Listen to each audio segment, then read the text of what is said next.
Hello and welcome. Namaste from New Delhi. You're watching DD India Live. I'm Gautam Roy. Coming up in the next 30 minutes. Japan Prime Minister Takaichi says she wants to deepen security and capacity building cooperation with India ahead of a 3-day visit. In a major boost to road infrastructure in Delhi and Uttar Pradesh, the Union Cabinet approved 6-lane Dwarka Tunnel and Kanpur-Kabrai Highway worth 14,115 crore Indian rupees. And sources say the Indian government has decided to look into WhatsApp's planned username feature amid concerns it could be misused for impersonation and fraud.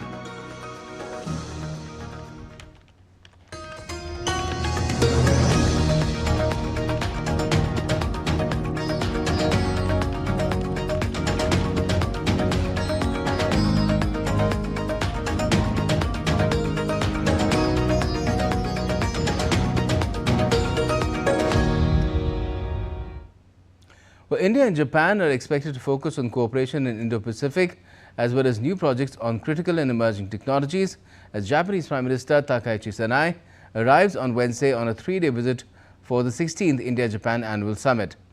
Takaichi's visit is expected to set the course for ties over the next decade, especially against the backdrop of conflict in the Persian Gulf region. Prime Minister Takaichi will be accorded a ceremonial reception at Rashtrapati Bhavan. She will then hold talks with Prime Minister Narendra Modi. The two leaders are expected to review progress in bilateral ties and discuss ways to further deepen cooperation across key sectors. This will be followed by the exchange of memorandums of understanding and joint press statements. Later, Prime Minister Takaichi will participate in the India-Japan Business Forum at the national capital.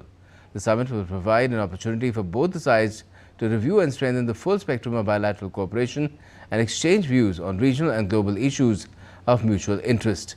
This is Prime Minister Takaichi's first official visit to India. In particular, the Japanese Prime Minister will discuss the new version of Japan's Indo-Pacific policy, which she unveiled in May this year during a visit to Vietnam. An unpublished article in an Indian English daily newspaper, the Japanese Prime Minister highlighted her first visit to India as Prime Minister, which coincides with the 20th anniversary of the first of a series of annual alternating visits the leaders of Japan and India have been making to each other's countries. Frequent exchanges between the leaders not only serve to reinforce the robust bilateral relationship, but also provide an opportunity for candid discussions on how to address the challenges facing the international community in these uncertain and testing times.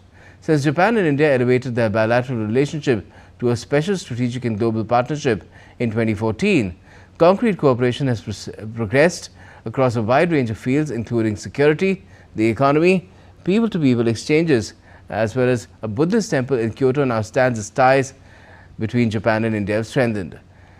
She also wished to deepen cooperation in the field of security and strengthen capacity to navigate the uncertain international landscape. In addition, the Japanese PM pledged to enhance the autonomy and resilience of countries in vulnerable positions. She also wrote that India is an indispensable partner for Japan in the joint realization of free and open Indo-Pacific and is looking forward to shaping together an international order founded upon these principles. Now, the Cabinet Committee on Economic Affairs under the chairmanship of Prime Minister Narendra Modi has given approval for multiple infrastructure development projects. Briefing the media about them, the Minister for Information and Broadcasting, Ashwini Vaishnav, detailed about the projects approved in the meeting. आज cabinet में दो बड़े फैसले लिए गए, दोनों के दोनों हाईवे के हैं। एक तो दिल्ली में बहुत एक लंबे समय से डिमांड थी कि नेशनल हाईवे वाला जो पोर्शन है वहां से वसंत कुंज के लिए जो कनेक्टिविटी चाहिए, कई सारे पीछे प्रयास किए गए थे। फाइनली आज जो प्रयास अप्रूव हुआ है वो है 6 लेन द्वारका टनल। 6 लेन द्वारका टनल ये 6,970 करोड़ रुपीस की है। और दूसरा उत्तर प्रदेश में कानपुर को भोपाल से जोड़ने वाला लाइन, उसमें कानपुर से काबराई के बीच में 4 lane access controlled highway 7,145 crore, और उसके आगे वाले सेक्शन का भी उसमें बहुत सारा इम्प्रूवमेंट है। एक्सेस कंट्रोल करना, उसकी वाइडनिंग, इम्प्रूवमेंट, वो सब भी उसमें इंक्लूडेड है। Now, under the Digital India program, the Unified Payments Interface transaction volumes rose 23% to over 22 billion in June on a year-on-year basis, while UPI transaction value surged 20% to over 28 lakh crore Indian rupees last month. With this Digital India program has completed its 11 years today, reflecting a decade of empowering citizens through technology and building the foundation for a developed India by 2047. Take a look. From long queues and paperwork to digital governance at the click of a button, Digital India has transformed the lives of millions since its launch in 2015. Affordable internet, expanding broadband connectivity, and digital infrastructure have brought government services closer to citizens. Today, digital platforms are powering healthcare, education, banking, and welfare delivery, making governance more transparent, efficient, and inclusive across the country. The Digital India program has strengthened public digital infrastructure through initiatives such as BharatNet, Common Service Centers, DigiLocker, eHospital, eSanjeevani, and MyGov. The JAM Trinity, Janadhan, Aadhaar, and Mobile has revolutionized financial inclusion and transparent welfare delivery. Direct benefit transfers worth over 49 lakh crore rupees have reached beneficiaries directly, eliminating leakages and improving service delivery. India has also emerged as a global digital powerhouse.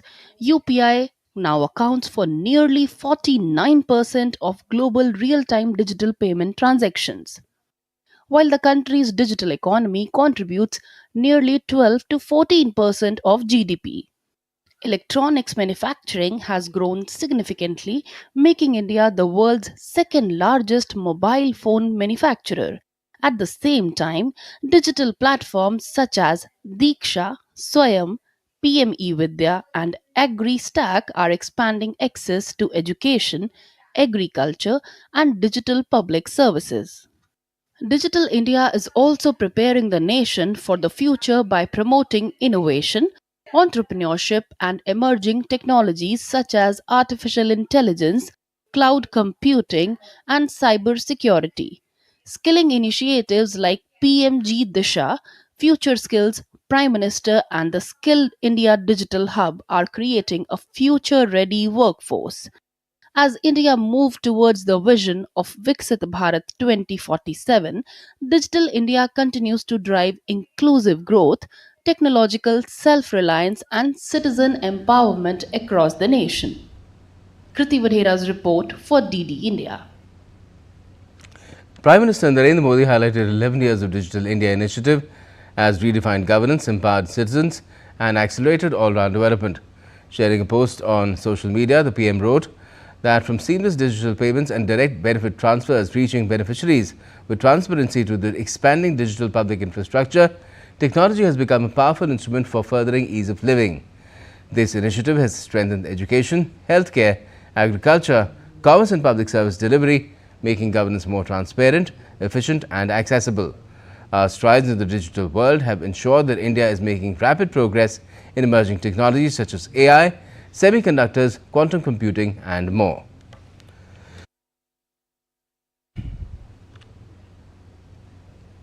Several financial changes will come into effect from the 1st of July this year across India. Here's a look at the key changes. Taxpayers filing ITR 1 and ITR 2 for FY 25-26 must submit returns by the 31st of July to avoid late penalties. Late filing penalties range from 1,000 to 5,000 rupees, affecting tax regime choices and loss carry forwards. UIDAI waives the 75 rupees fee for updating registered email address via its mobile app starting the 1st of July. The online email update facility will remain entirely free for 6 months until December 2026. Standard passport fees have been increased to 2,500 rupees for 36 pages, 3,500 rupees for the 60-page booklet. Tatkal passport charges have been raised significantly to 5,000 rupees for 36 pages and 6,000 rupees for 60 pages. The Reserve Bank of India has introduced a strict framework protecting customers from bank mis-selling practices. Customers who are sold products through misleading practices will receive full refunds and compensation for financial losses. Banks must restrict all promotional and telemarketing calls strictly between 9 a.m. and 6 p.m. US and Iranian technical teams are expected to hold indirect talks in Doha on Wednesday, focusing on implementing a 17th of June ceasefire memorandum, releasing frozen Iranian assets and de-escalating tensions in the Strait of Hormuz. US envoys Steve Witkoff and Jared Kushner arrived in the Qatari capital on Tuesday and met mediators.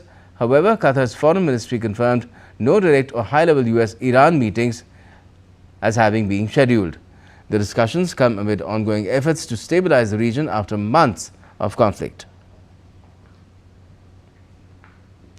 Iranian Foreign Minister Abbas Araghchi warned that any threat against Iran's people and leadership will receive an immediate powerful response amid fragile ceasefire talks with the United States. In a strongly worded statement, Araghchi said US President Donald Trump has committed Washington to muzzling its pets in Tel Aviv. He added that if they ignore their master, Iran will school them, signaling Tehran's firm stance against perceived Israeli provocations. The remarks come as US and Iranian technical teams prepare indirect talks in Doha, Qatar, focusing on implementing a recent memorandum to stabilize the region following recent clashes.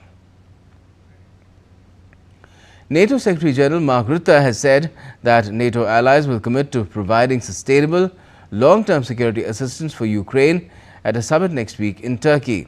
He made these remarks speaking at a news conference alongside German Chancellor Friedrich Merz and German Defense Minister Boris Pistorius on Wednesday. Rutte added that NATO's message to the defense industry was to scale up and that next week's summit would focus on turning extra spending into combat-ready capabilities.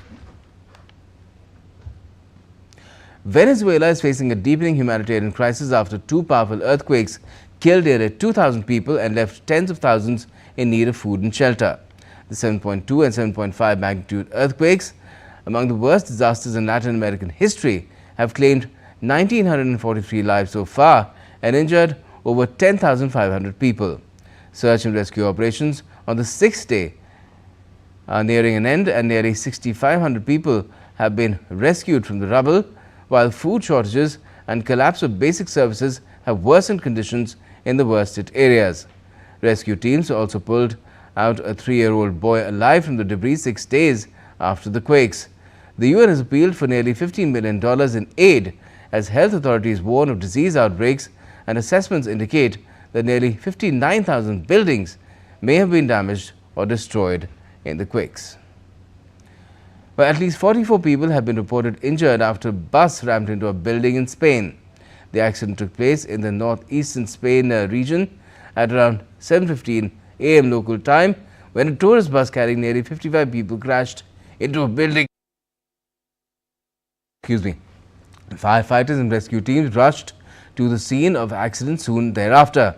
4 people are said to be critically injured.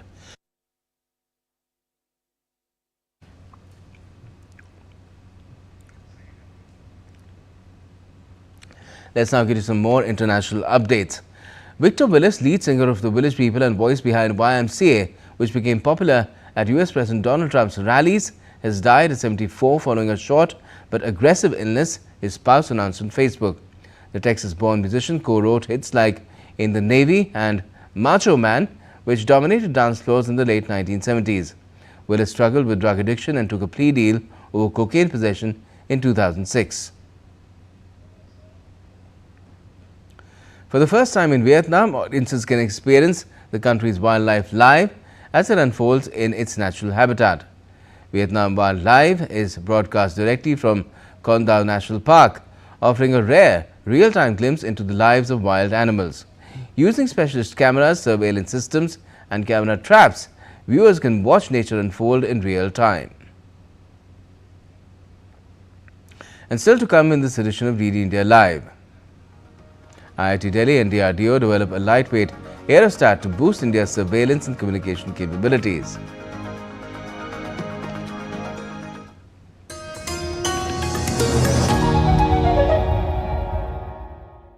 This week on Defence Dynamic, how India's first AI-piloted fighter concept, FWD Supreme, is redefining the future of air combat. As the MCA enters its decisive phase, the battle to build its indigenous engine is gathering pace. And how the Indian Air Force is building a layered air defense shield with the Nebo UM radar and indigenous Netra airborne early warning and control in guarding the skies. Watch it all this Wednesday at 8 PM IST only on DD India.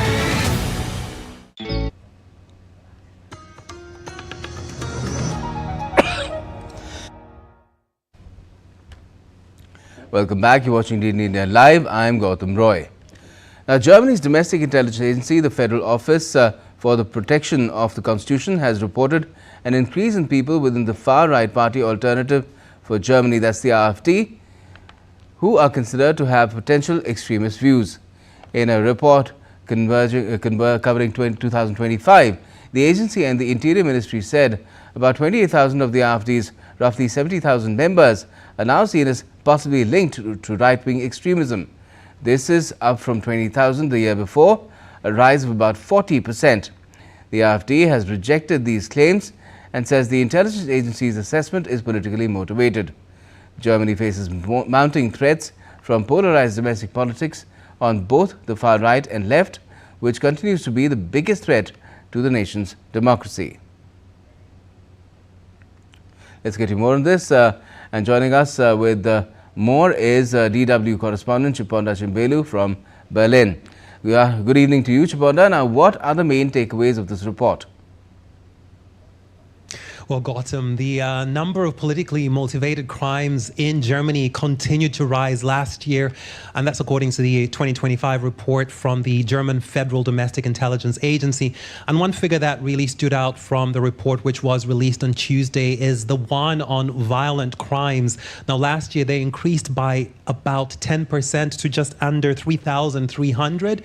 And Germany's Interior Minister Alexander Dobrindt and the head of the Federal Domestic Intelligence Agency, they say that the right-wing extremism is the biggest threat to democracy and social cohesion. And the extremist scene is becoming more interconnected and has a bigger readiness to act. And that's also the trend for left-wing extremism. And anti-Semitism continues to be a growing problem and cuts across the different types of extremism, including, of course, Islamism, which remains a threat here in Germany. Now, the report also showed that there was a rise in foreign activities in the country last year. And so, Chipanda, what can we expect? How will Germany counter these threats? Well, in terms of countering these threats, the Interior Minister is planning to propose new legislation to be able, of course, to respond to the different threats on multiple fronts. The new laws would allow the authorities more surveillance of digital communications, and they would also get to store this information for a longer time. Now, this legislation would also lead to more collaboration and data sharing between the Federal Intelligence Agency and the security authorities in Germany's 16 federal states. Now, of course, all of this comes at a time when the German government is trying to reduce spending. So the hope is that there won't be any spending cuts when it comes to intelligence and security. And that's because, of course, more resources could be needed to counter the increasingly complex security threats, both here in Germany and also from abroad. Well, I hope that these measures are helpful. Thanks a lot for joining us for the moment. Chiponda Chimbolu from Berlin. Now, India's External Affairs Minister Dr. S. Jaishankar expressed happiness to receive UAE Ambassador Dr. Abdul Nasser Al-Shali today on a farewell call. Dr. Jaishankar thanked him for his efforts towards deepening the India-EU-UAE comprehensive strategic partnership. He also wished him all the best in his future endeavours.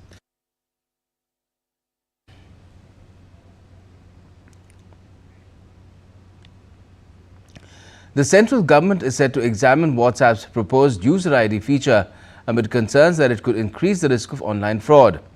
According to sources, officials are currently studying the potential security and privacy implications of the new WhatsApp feature. The review will focus on whether user identification changes could make it easier for scammers to target individuals or misuse personal data on the platform. The government is also considering further action if required, including issuing a formal notice to Meta Platforms, the parent company of Meta Platforms, if any risks or compliance issues are identified during the assessment.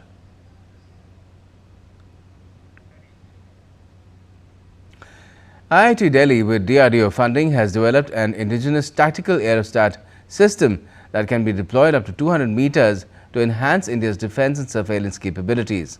This lightweight and low-cost platform is capable of providing rapid surveillance and communication payloads in border areas as well as disaster-affected regions.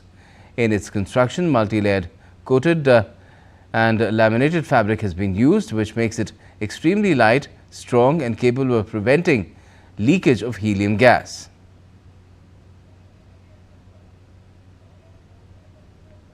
तो ये demonstrate करता है कि India में ये capacity अभी आ गई है कि हम लोग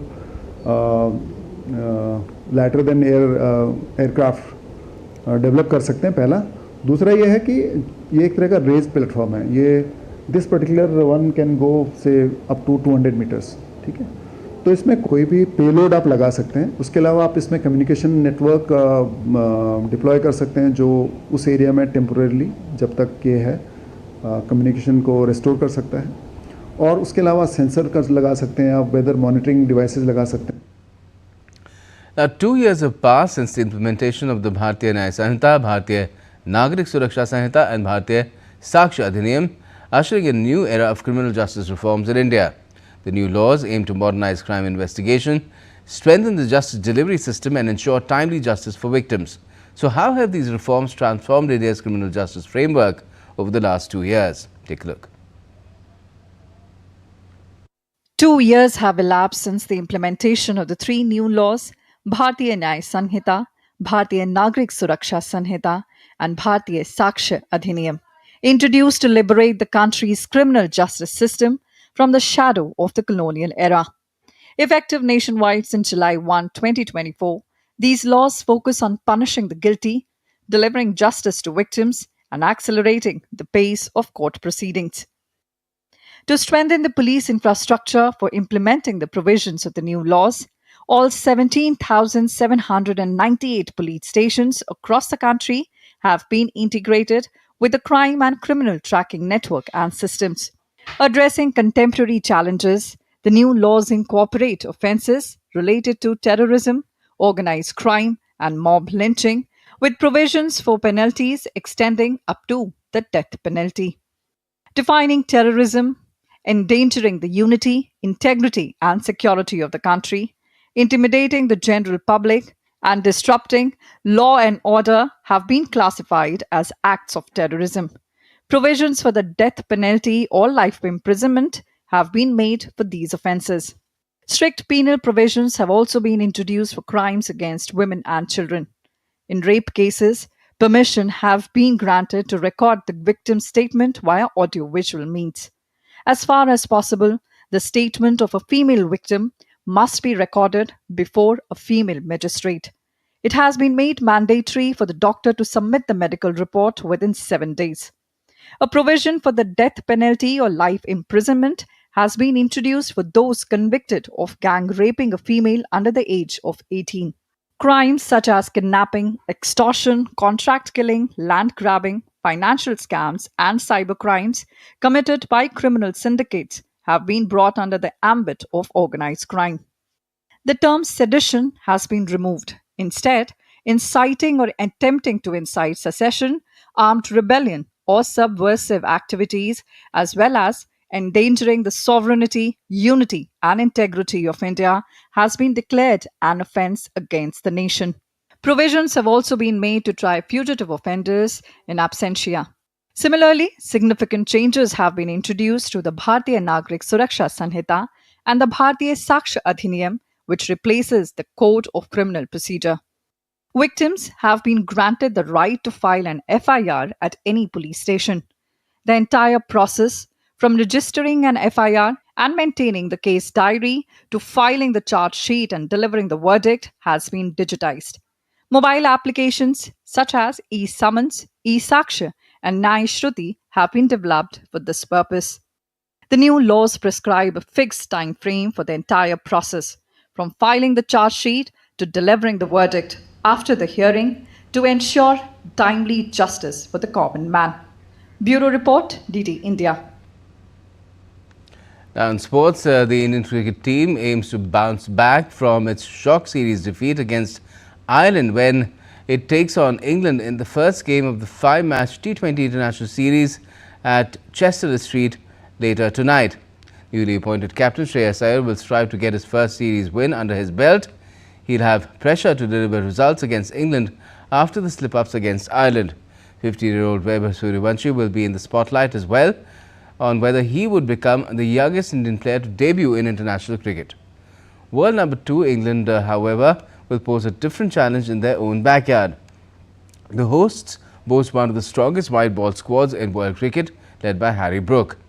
India hold a slight edge in the overall head-to-head record, having won 18 of the 30 T20Is between the two teams, while England have won 12. Now, Mohong town in southwest China's Yunnan province has become a seasonal haven for herons during their peak roosting season. The birds are nesting in trees and feeding in shallow waters, with several species laying eggs and raising newly hatched chicks.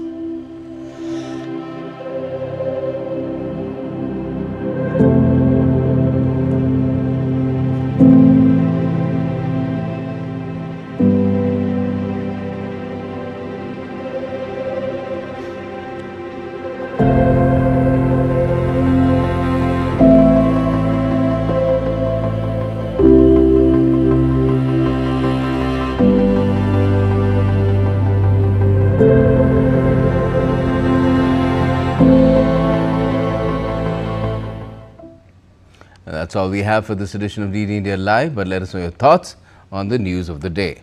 And for those on the go, you can get all the latest news and updates from India and across the world on DD India's mobile app. It's available on both Android and iOS. Just scan the QR code on the screen to download the app right away. And we'll be back with more news as it breaks here on DD India. I am Gautam Roy, and from all of us here in Delhi, thanks for watching DD India Live.